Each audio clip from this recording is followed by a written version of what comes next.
মহাকুম্ভে বিপর্যয় এ রাজ্যের দুজনের মৃত্যু হয়। এর মধ্যে একজন কলকাতার বাসিন্দা ও রিজেন্ট পার্কের বাসিন্দা ৬৩ বছরের বাসন্তী পোদ্দারের মৃত্যু হয়েছে। মহাকুম্ভে গিয়ে নিখোঁজ বাংলার একাধিক।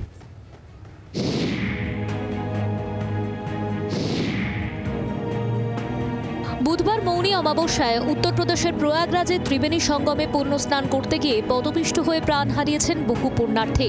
মহাকুম্ভের বিপর্যয়ে কোনো বাঙালি আটকে রয়েছেন কিনা তা জানতে ক্রমাগত উত্তরপ্রদেশের যোগী সরকারের সঙ্গে যোগাযোগ রাখছে নবান্ন। এরই মধ্যে খবর মিলেছে কুম্ভের পদপিষ্টের ঘটনায় মৃত্যু হয়েছে রাজ্যের দুজনের। মহাকুম্ভ বিপর্যয়ে মৃতদের মধ্যে একজন কলকাতার রিজেন্ট পার্ক এলাকার বাসিন্দা বাসন্তী পোদ্দার। আমরা দাঁড়িয়ে রয়েছি ৭২ এ অশ্বিনীনগর। এই বাড়িতেই থাকেন বাসন্তী পোদ্দার, বয়স ৬৩ বছর। এই বাসন্তী পোদ্দার তার ২ ছেলে মেয়ে এবং বড় দিদি এদেরকে নিয়ে গিয়েছিলেন প্রয়াগরাজে মহাস্নানের উদ্দেশ্যে। গতকালের ঘটনায় বাসন্তী পোদ্দার বয়স ৬৩, তার মৃত্যু হয়েছে।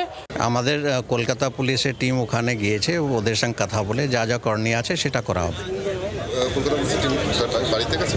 হ্যাঁ, গিয়েছে। আমরা স্নান করতে যাচ্ছিলাম, এত পুলিশ প্রশাসন কিছু ছিল না।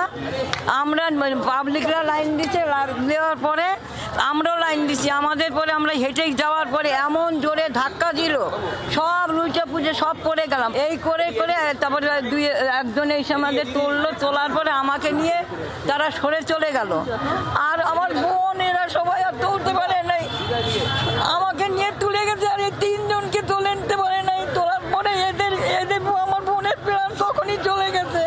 ওখানে পৌঁছানোর পরে মাত্র ২-৫ মিনিটের মধ্যে সবাই ডিসিপ্লিন, হঠাৎ থেকে হাজার হাজার লোক একসাথে আসলো, পুরো চাপাচাপি করে চলে বলে। সেই টিমটাতে একটাও ছিল না, পুলিশ একটাও নেই, কোনো ভলেন্টিয়ার ছিল না। সোমবার খড়গপুর থেকে পরিবারের সদস্যদের নিয়ে প্রয়াগরাজের উদ্দেশ্যে রওনা দিয়েছিলেন শালবনির বাসিন্দা বছর ৭৮-এর উর্মিলা ভূঁইয়া। ইচ্ছা ছিল পূর্ণ স্নান সেরে বাড়ি ফিরবেন, কিন্তু সেই ইচ্ছা পূরণ হলো না তার। বুধবার ভোরে ত্রিবেণী সঙ্গমের সামনে হুড়োহুড়িতে পদপিষ্ট হয়ে মৃত্যু হয় তার। জানলাম যে এরকম দিদিমার ডেড বডি পাওয়া গেছে, তখনই জানতে পারলাম। এবং কিভাবে হয়েছে, যেহেতু ওই ভিড়ের মধ্যে সবাই হাতছাছাড়ি হয়ে গেছিলো, তো সেই জন্যই সবার একটা ধারণা যে হয়তো ওই ভিড়ের থেকে পদপিষ্ট হয়েই মারা গেছে। সোমবার দিন বিকেলের ট্রেন, সকালে বিকেলের ট্রেনে গেছে।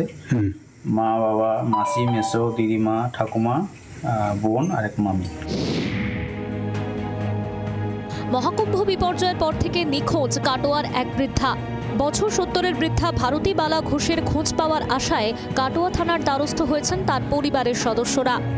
আমার ঠাকুমা ভারতীবালা ঘোষ, উনি সোমবার দিন সকাল ১০টার সময় কুম্ভ মেলা উদ্দেশ্যে গেছিলেন। ১৫০ জনের টিমের সাথে 4টে বাস ছেড়েছিল। দিয়ে এবার ওখানে উনি কালকে নাগাদ, উনি সকাল 1টা নাগাদ উনি চান করেছেন। চান করে উঠে আর ওনাকে খুঁজে পাওয়া যাচ্ছে না। কুম্ভ মেলায় নিখোঁজ পূর্ব মেদিনীপুরের তমলুকের বাসিন্দা অর্চনা মাইতি। এখনও খোঁজ মিলছে না ছোটবাঁধ তলিয়ার জুনপুট কোস্টাল থানার বাসিন্দা প্রণব কুমার জানা নামে ৭৫ বছর বয়সী বৃদ্ধের। কুম্ভ মেলায় গিয়ে নিখোঁজ মালদার কৃষ্ণপল্লী বাগানপাড়ার বাসিন্দা অনিতা ঘোষও। ব্যুরো রিপোর্ট, জি২৪ ঘন্টা। বাংলার আওয়াজ, বাঙালির আবেগ, জি২৪ ঘন্টা।